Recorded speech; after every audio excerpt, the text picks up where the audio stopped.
Hello, I'm Dave Peach, and this is the Crawfordsville Peachcast, sponsored by Tri-County Bank, your community bank since 1892. See them in person or at tricountybank.net. Tri-County Bank, member FDIC, and equal housing lender.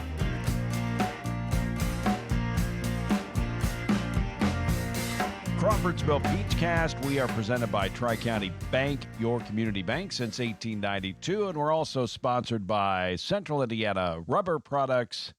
I'm going to announcer voice Dave. What do we say after this? Well, Dave, we go with hello, Todd. Announcer voice Dave. Todd is our friend. He listens to the podcast. He has his family listen to the podcast. I would encourage you out there. Now, when you're talking to someone who's listening to the podcast, I guess you would encourage them to continue to listen, or perhaps tell a friend.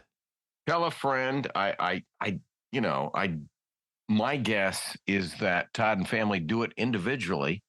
I mean, they could gather, Dave. I think they listen in the car going to trips. That is efficient. Going on trips. Efficient. You wouldn't go to a trip. You would go on a trip, right? I guess. I mean, I guess your trip could be a trip, though, Dave. Yeah. I guess. Hey, I've got a thought here. What do you think about? And this is something I thought about coming to work one day. This is the Crawfordsville Peachcast, and today's kind of a mixed bag. Ultimately, we're going to promo the movies that we'll go over on future shows on the Untoasted segments. Okay. Now, what do you think about this as a stress reliever for our country? You know, I hope that you're concerned about the future of the United States of America. Would that be an accurate statement, David? I'd say everybody should have a little bit of that these days, shouldn't they? Hey, what would you think about rotating the presidencies like we do the Super Bowl coverage teams? Like it'd be, 1 year it'd be this, or like 4 years it'd be this, 4 years it'd be that. We wouldn't have to worry about any elections, and it would just rotate. Like 1 year you'd have Jim Nance, and the next year you'd have Joe Buck. Yeah, occasionally I would try to bring Costas back because I enjoy him doing the baseball. But, at least we'd go, okay, CBS, they did a good job, had a bad game, but then we're on. Yeah. Right? Just back and forth. This is something that, probably if it got out there and I would try to, promote it, I'd probably have to have somebody else start my car because it would probably cure some of the problems we're having, Dave. Would you agree with that? It would be a different approach, Dave, which wouldn't be a bad idea at this point. Okay, David. Yes, Dave. Let me ask you this. When did phone books disappear? Ooh, it was slow. It was slow, Dave, because I used to get them and donate them there for a long time. And then I was kind of almost like, you would get them dumped, really. They just here in Indianapolis, Dave, they dumped them kind of. You got them not even making the mailbox or the front stoop necessarily, just kind of driveway how it ended. So, I don't know. I remember at one time, my claim to fame was there were 6 Dave Meyers in the Indianapolis book, all with the same correct spelling. And I was none of them. So I don't know, Dave, but there's a part of me that wants to be able to use the phone book reference again. Yes. And it's so dated. So, well, some people say they're such a good singer, they could sing the phone book. Exactly. Right there you go. What? They're still using that. Now, David, we've all been there. And this is when we had phone books and you went to the phone booth. Ooh, remember that? Now there are very few left, I believe. Occasionally, I'll see one and I kind of get excited. Like want to take a picture and say, just in case there's going to be that need, there's one. Now, what I found very uplifting, engaging, entertaining, and is that you had, particularly in Indianapolis, you had the big phone book, and it was encased in this plastic thing on a chain. Yeah, and God knows what that saved, Dave. But think about what kind of press it took to put that hole in that book to create the bond. And who did that? I mean, Yeah. that industry they were gone long ago, I guess. But what was the day that they actually went away? Because I can't Ooh, remember like when you drove to Indianapolis and there was no phone booth and there was no big old phone book to go through and no big blue. It was usually blue or maybe black yeah, casing that made sure that right. nobody got away with that phone book because you wouldn't want to replace that all the time. Right. And I, how many times were I mean, I don't know. I was at the phone booth a few times in the life, Dave, but I was never opening up the book, right? I mean, Never. what kind of situation do you have to be in that you are using the payphone and trying to look somebody up in the phone book? Now, Normally it would be like an auto related, like that you need yeah, your auto yes. repaired. I mean that there would normally, that would normally be the case, but I suppose somebody would pull into the phone booth in 1984, get the phone book and say, I really need a gardener to mow my lawn today. So here it is. And 9 times out of 10, they just snap that page out, right? And said, I'll call them now, Those but are bad just in people. case. Yeah. They were the folks that they scammed the system, Dave, and that's why eventually phone booths or payphones. Mhm. Now, again, there were songs. Used to be was a dime and then a quarter. There were songs related to the cost of a Here's a payphone, quarter, yeah. right? And all that went away. And long distance, the idea of long distance, Dave, that took up a lot of space. A lot of space.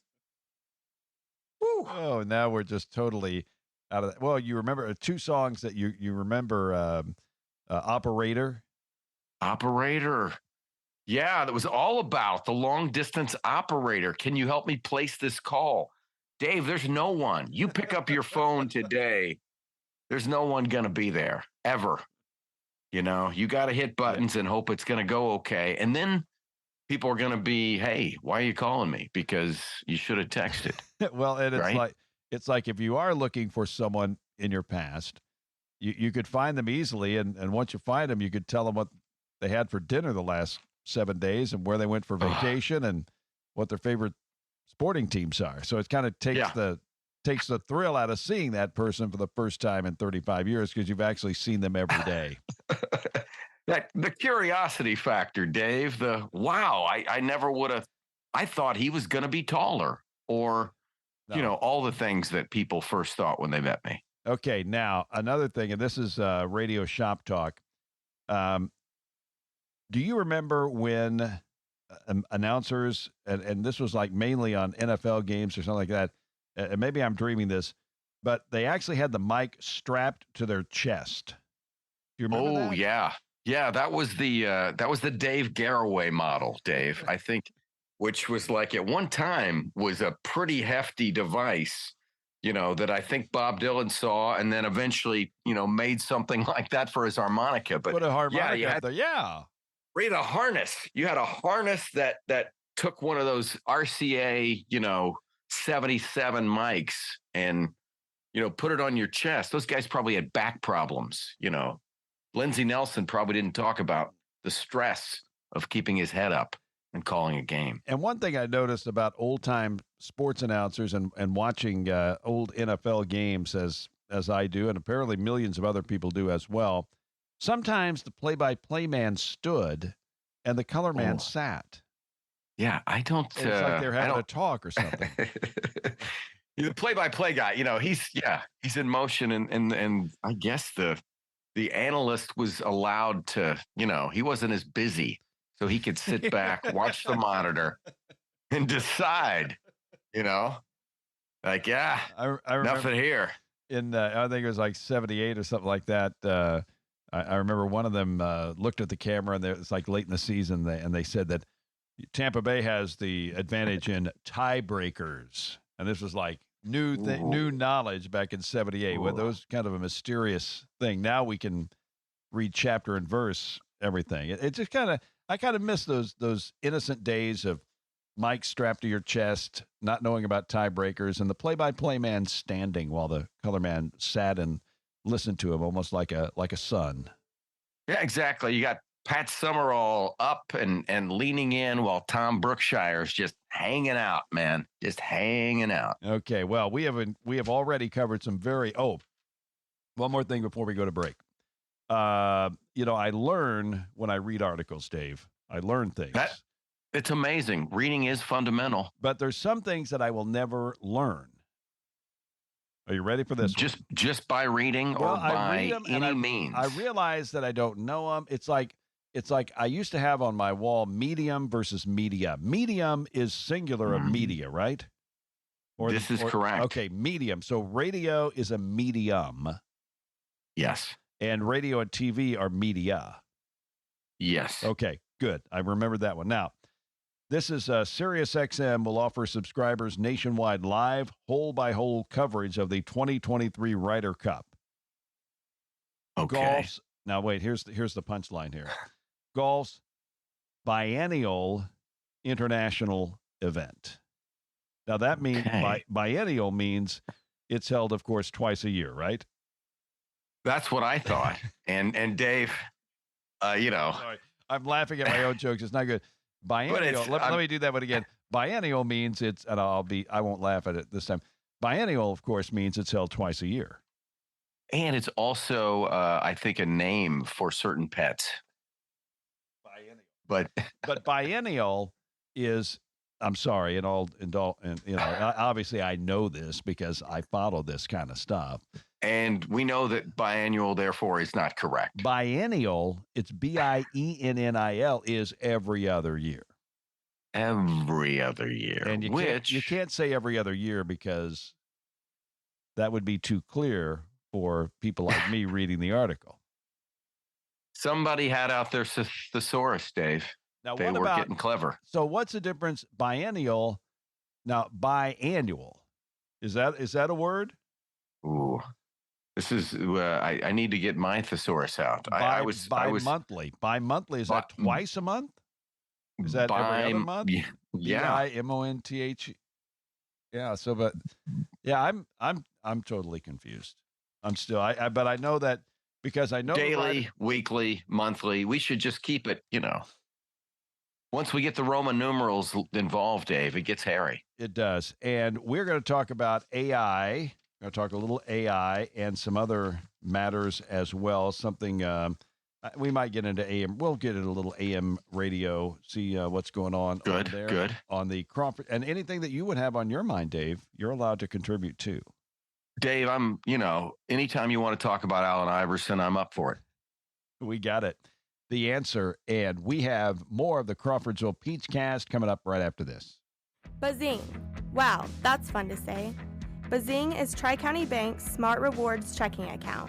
With Bazing, you have cell phone protection, ID theft protection, roadside assistance, discounts at area businesses, and more. This is Bria French. Contact me or any of our great employees to begin your entry into Bazing banking. Terms and conditions may apply. Tri-County Bank, member FDIC, and equal housing lender. Back here on the Crawfordsville Peachcast, I'm Dave Peach. I should have said you are Dave Meyer, but they probably know that already. Well, I still am. So that's, it's even if they don't, Dave, it's okay. We're the Daves. I'm the other Dave Meyer. Peach and Meyer. Now, I'm going to read some fancy stuff, and you're going to break it down and tell me exactly what this means.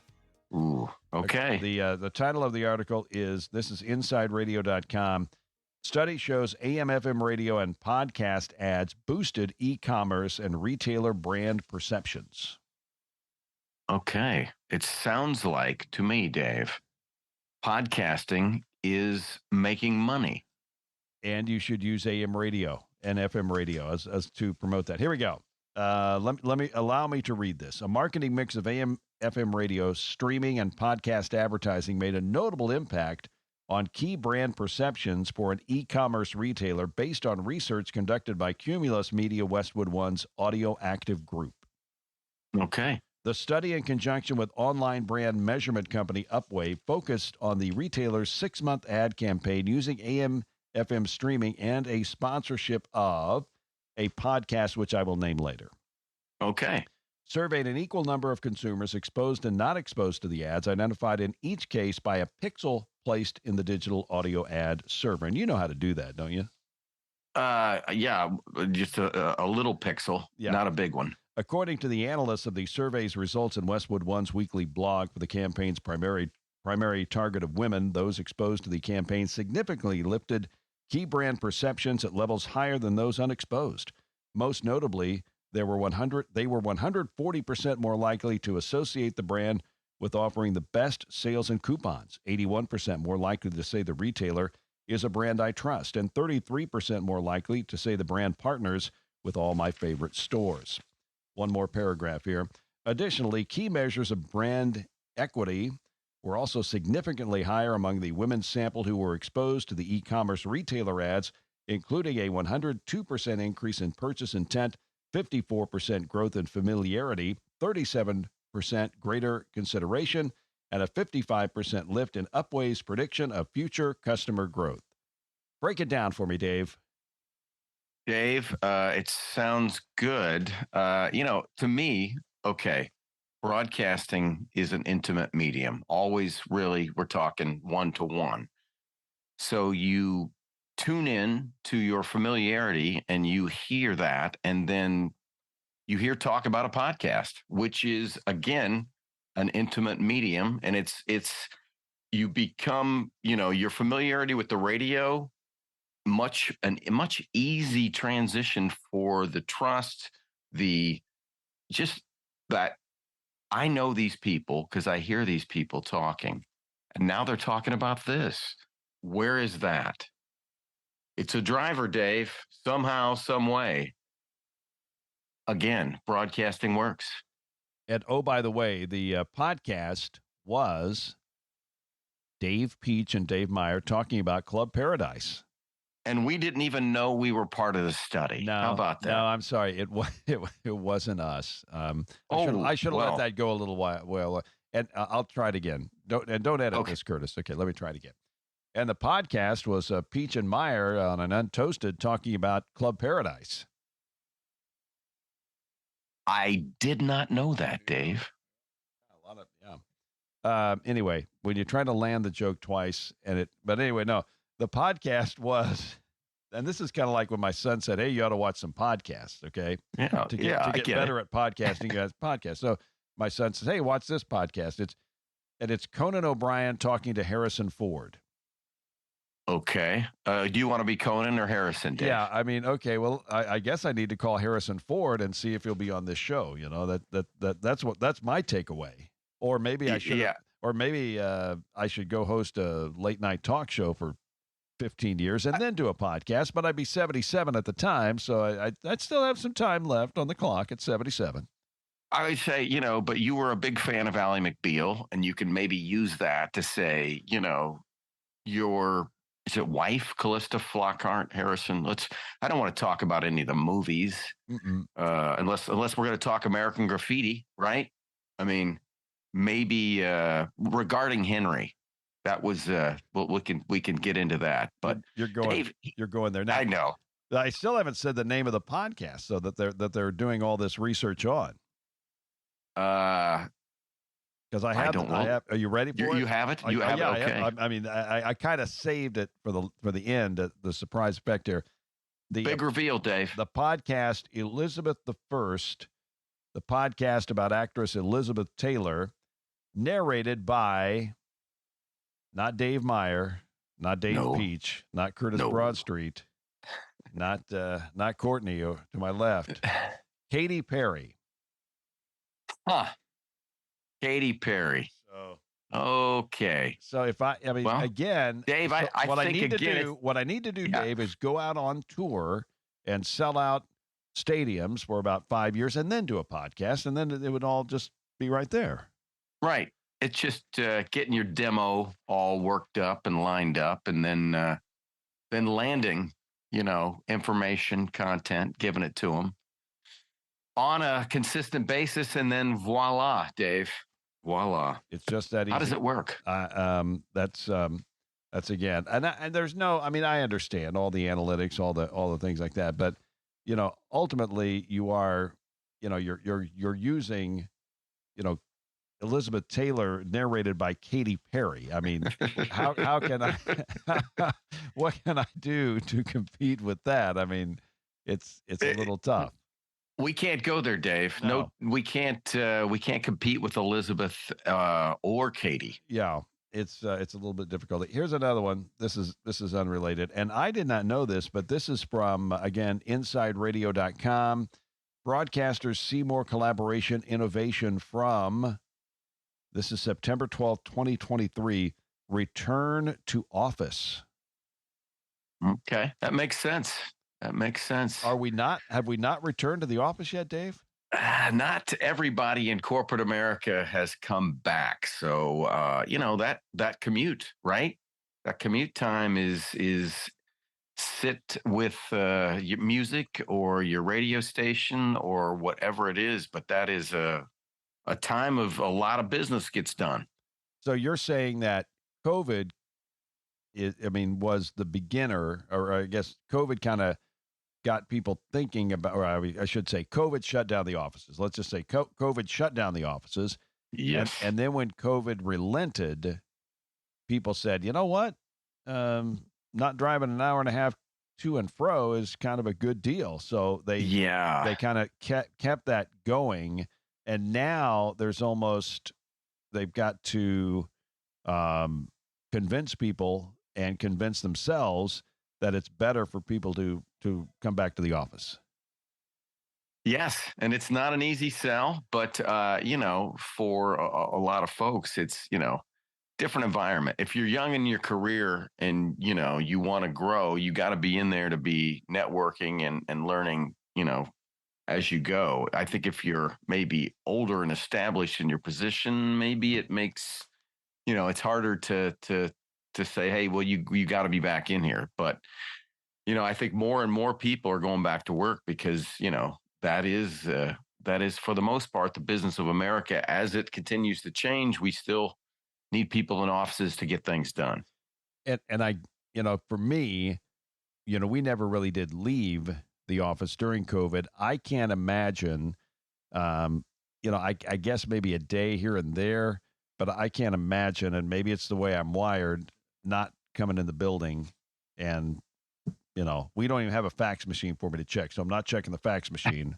But it's just something about being in the building, kind of like being, I assume, an athlete, a basketball player, going to the gym, that kind of thing.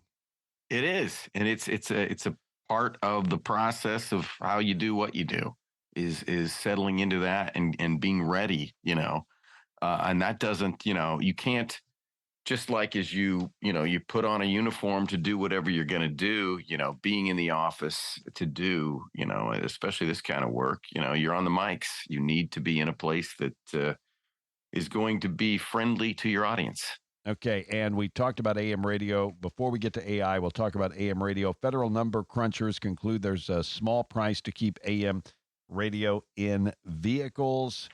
And it says here, in a federal budget that tops $6 trillion, a potential life-saving bill for AM radio would hardly make a ripple in the vast sea of spending.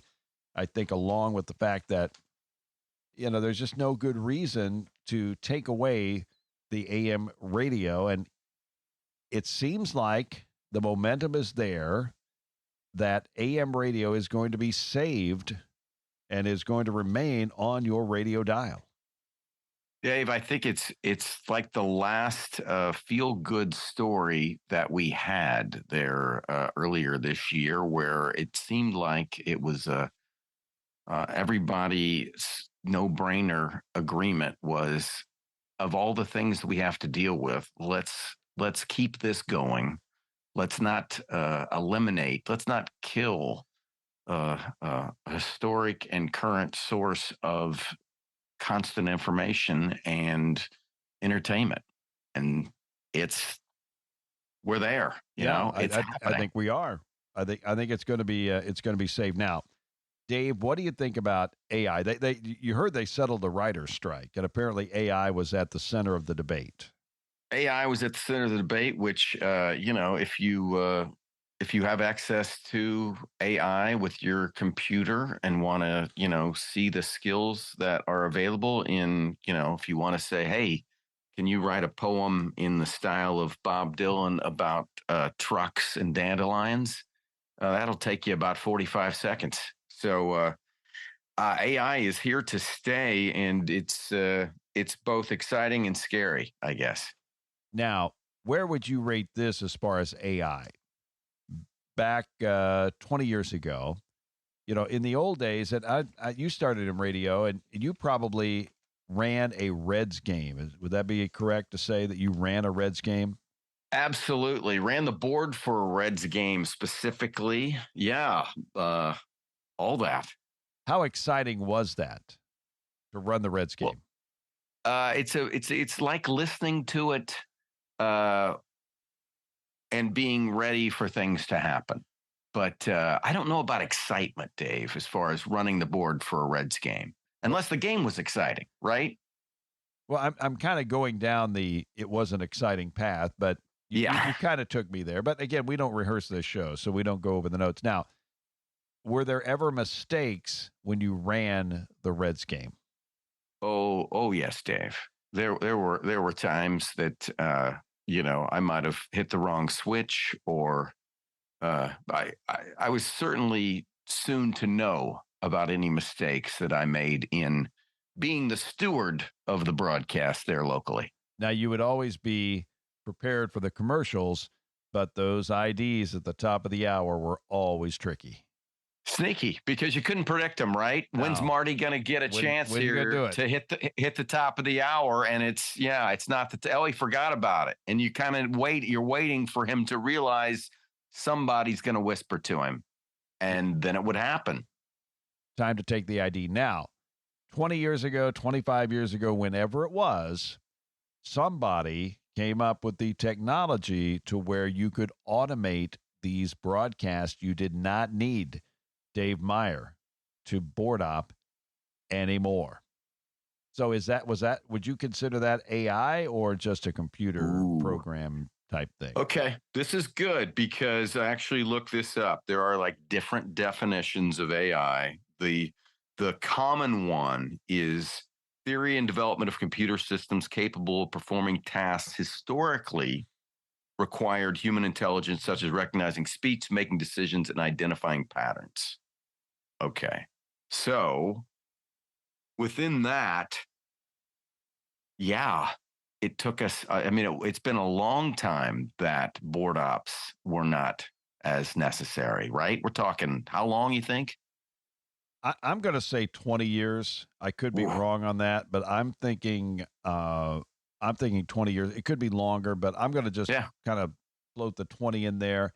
And, you realize that if you had to get a board op for 162 Major League Baseball games, you probably would not carry the games. Even if you could afford the board op, you're probably much better off. So I'll say that at the point that they said, hey, you can automate these 162 Major League Baseball games, we were quick to sign off and say, wow, this is fantastic.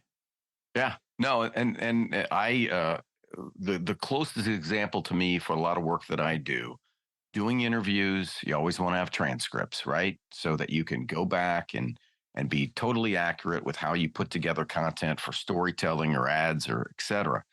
And for the longest time, we had a transcription service that was a family-based business, right? And not only a family-based business, but their kids and my kids went to the same schools. So, I felt like I was, my work was contributing to, I saw where, wow, okay, I'm a part of the community here. Well, it's been a long time since I've, had a real person do a transcript, because for the longest time, it's like, well, even this AI is really good at listening and interpreting the words. But if you're using specialized language, right, if it's particular to an industry, well, AI is not going to recognize that.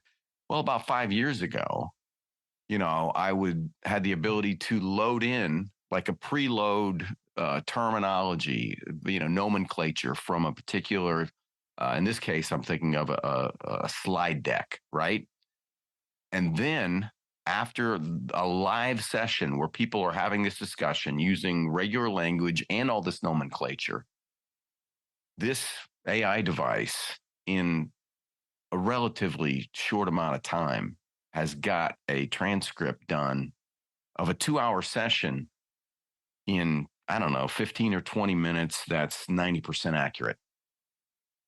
And that's when I knew the transcription business is gone. So, and I mean, that is gone in a lot of ways. You saw it early with here. I saw it there. Every time you go to a McDonald's now, are you talking to a person or are you just tapping on a keyboard, right? Yeah, or you're ordering it online or with your app and you're in number Absolutely. stall. I mean, you're in parking spot number 2. There are a million things, and I didn't, the term artificial intelligence has been around since 1956. So this has been on the minds basically since the first computers. Well, let me read a little bit. Possible. Let me read a little bit about this. FTC begins laying groundwork for regulating AI. So the government is there to help you here. The audio industry may be just beginning to see the promise and problems associated with artificial intelligence, but as the technology improves and becomes more widespread, there is a growing call from content creators for some regulation. During a Federal Trade Commission roundtable, representatives from across a spectrum of industries said they see the need for AI rules governing creators' consent, control, and compensation of their human-created works. Without the intervention of the FTC, AI and synthetic voice clones will place our members at an unfair competitive disadvantage and disseminate our profession, said Tim Freelander, president of the National Association of Voice Actors.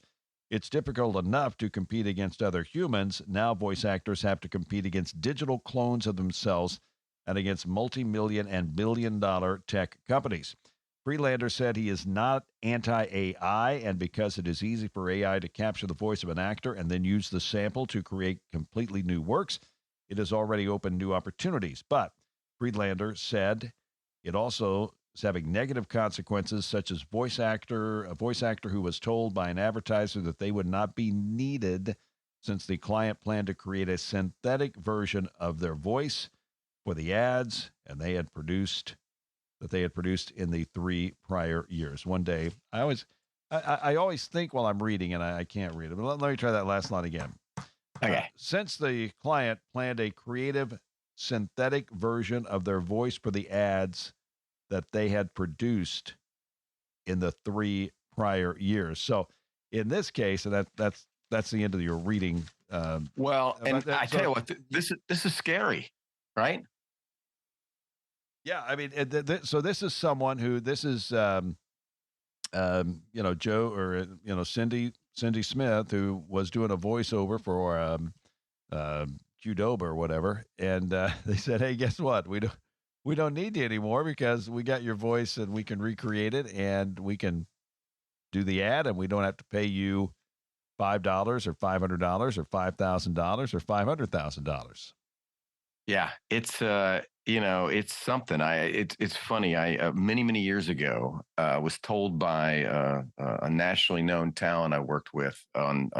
She had just done a project for, at the time, Turner Broadcasting, and on the release that she signed, it said, "This is for this universe and all other universes yet to be discovered." Okay. And what you're going to see is people are going to create, and I've read about this. Tom Hanks is one of the people that people are going to create a digital, some type of, lock themselves through legal means and through things that they sign, because the ability to clone a voice now is pretty easy. I mean, with a short amount of, if you're willing to read, a couple of paragraphs and pay $30, you can clone your voice to a point that then you can then go in, edit your voice in a nuanced sort of way that creates the voiceover kind of thing. So what's scary is that the AI can replicate the tenor and tone, but it can't replicate the humanity. But then with enough editorial skill, you can create the humanity. Wow. Now that is wacky. Now, when it comes to an AI podcast, and let's just say it's Dave Meyer and Dave Peach, which, is probably at least a couple of weeks away before somebody would do that. To me, that's where it kind of ends, because I don't know if like yesterday I was on the air and I was talking about Ben's Pretzels. Okay, I went to Oktoberfest, and I don't know if you've ever had a Ben's Pretzel, but I went to the Butler Wabash game, and there were like 150 people in line for a Ben's Pretzel, and I realized at that point, and I guess maybe I hadn't realized just how good Ben Pretzels are. Now I want one, Dave. Yes, and I had one at Oktoberfest, and I said, that pretzel, it's kind of just, it's staying on my mind, and immediately I thought of the 1984 commercial about the perfume Wind Song. I can't seem to forget you. Your wind song stays on my mind. Stays on my mind, now, Dave. So I went to the commercial. I saw the lady. She saw her boyfriend over eating at they were at some fancy restaurant because he was all suited up and she was all dressed up. And so all she did was she took a piece of paper, called the waiter over, sprayed the perfume on the paper, folded the paper. Because that's what you do. Handed it to the guy, and immediately I hate to say it, folks, but if I can say this on a recorded podcast, they started making out. Okay, they started making out right Dave. there during dinner, and they hadn't even planned on being there together, but they were. But that Wind Song stayed on my mind. So I thought, okay, that's kind of a dumb bit that hopefully some people enjoyed and remember the Wind Song commercial. Would AI be able to do that? No way, Dave. No way. Wind Song stays on my mind. They were competing against the guy singing the Charlie song, right? Those were the days. What's that guy's name? Because he's from Danville, Illinois. Bobby Short. This is Bobby good. Short? Bobby Short. Yes, Dave. Along with Gene Hackman. And yeah, exactly. So Wind Song stays on my mind. No, that can't be AI. That real people created that mind. It captured our minds, Dave. And it went well, what I was saying is AI couldn't, if they did the Dave Peach and Dave Meyer, they could not take a Ben's Pretzel thought and then immediately equate that to Wind Song stays on my mind to do a hilarious bit at 5:27 on Wednesday in Crawfordsville. No way, Dave. Nope. Sorry. That takes real robots, not the fake ones. That is definitely not AI available. So, we'll see how it goes. It's one of those things that's getting a lot of publicity, and with movies and voice actors and probably other applications, I'm sure we will hear more about it. In fact, I know we're going to hear more about AI and all that. We will be back to wrap up the Crawfordsville Peachcast. I'll talk about David Spade, and we will give you a preview of the movies we'll be talking about on Untoasted right here on the Crawfordsville Peachcast. Central Indiana Rubber Products provides the power for you. Central Indiana Rubber Products, or CIR, keeps farm equipment and local manufacturing processes running with gaskets, belts, seals, and O-rings, among a variety of other products and services. Employee-owned and always customer-focused. Central Indiana Rubber Products, 989 West, 83 North, Crawfordsville, and at indianarubber.com. Central Indiana Rubber Products, or CIR, power for you. Crawfordsville Peachcast. David, have you seen the game show Snake Oil? Dave, it was on last night, I believe, and I was planning on it, but I was interrupted and did not see it. I know it's David Spade, and I kind of know the concept, but tell me about it. Well, it's what they do is they show two products. One of them is fake. One of them is real, and they're really outlandish products. And, of course, I'm looking at David Spade as the game show host, and he's kind of playing it like, hey, I don't have anything better to do, so I guess I'll do this game show, even though he wants it dearly to succeed because it probably pays a lot of money. I would think that game shows are like a great leftover gig in broadcasting, and you want to nail them. but he's kind of like playing it like, oh, I'm doing this game show. I should be, in movies winning Academy Awards, but here I am doing a game show, even though he's probably auditioned for the game show, and it was very intentional in his pursuit of hosting this show. Yeah, you gotta love it. You gotta be all in. I mean, that's the game show host way. You're all in, and then that's part of the experience for the participants, right? Yeah, and So maybe, but he's low keying it. He's low keying it. He's not like, hey, I'm the game show host. He's more David Spade, that's which good. I guess Be makes true. sense. Yeah, be true to him. That's good. So you're giving him props for being true to himself and just kind of being the reluctant game show host. Well, I've got to watch before I can truly hack on him. But I'm a fan of whatever it is with when it comes to game shows. What's good about them is when the hosts are into it. We're not talking Jeopardy here, right? No, We're talking. I want to see, like part of what made the Millionaire thing a phenomenon was Regis, right? I will say that they had celebrities on last night's show, and I did not know who the celebrities were, even though I saw them, and I didn't even, and to show you my level of concern, I didn't even ask anybody to tell me who they were, because it was like, if you got to ask, what's the point? So that's the way I am about the kids. These I don't know. And coming up on Untoasted, we have some great movies we will be talking about. The next one up, and we actually talked to the man who the movie is about. We talked to Kreskin. It is The Great Buck Howard. Truth be told, we've already done that episode, and it was a wonderful conversation we had with Kreskin, the amazing Kreskin. The amazing Kreskin, Dave, kind of exciting. Didn't you think, oh, he's 88? No, he was totally dialed in on his game, wanting to play. So it was a treat. Next up, One-on-One, the Steve Alford story. You're going to weigh in on that, right? And maybe not quite, but close. No, we're going to talk hair, Dave. We're going to talk who had this hair first among Robbie Benson, myself, and Steve Alford, and who influenced who. I have to say, I Alford had great hair, but I'm going to go with Benson on the hair. I mean, he eventually grew it. It was everywhere. And I remember it was big. It was like when I had hair and you would go into the barbershop and say, yeah, just clip at the ear, the bottom of the ear. Just that was your cut. You had hair below the ear, and they would say, cut it to the tip of the ear. After that, it is Dirty Work. I have not seen this one. Norm Macdonald and Artie Lang. Oh boy, there's a I don't know. When you got Artie Lang, been a couple of careers almost wrecked by Artie Lang, and perhaps Norm Macdonald's movie career took a wrong turn by having Artie on. And then a very good movie. I have actually seen this one. Everything Must Go, with Will Ferrell playing it's not a comedy, but yet it's not, I guess it is kind of heavy, but it was more, I would call it against type, right?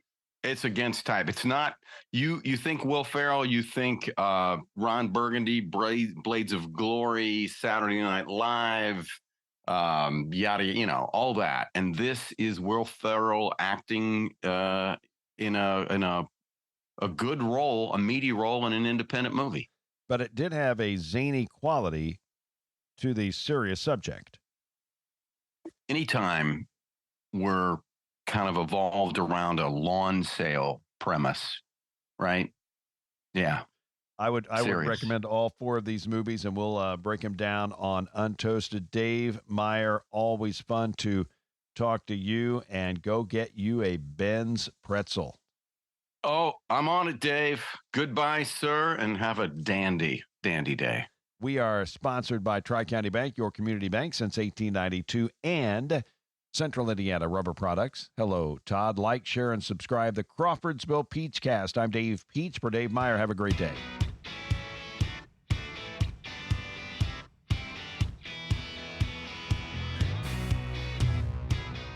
Thanks for listening to the Crawfordsville Peachcast, sponsored by Tri-County Bank, your community bank since 1892. Tri-County Bank, member FDIC, and equal housing lender. I'm Dave Peach. Join us every Thursday for a new episode on Apple or Spotify. Please like, subscribe, and download the Crawfordsville Peachcast. This podcast was produced and edited by Up There Media and is a presentation of Fork Broadcasting Digital.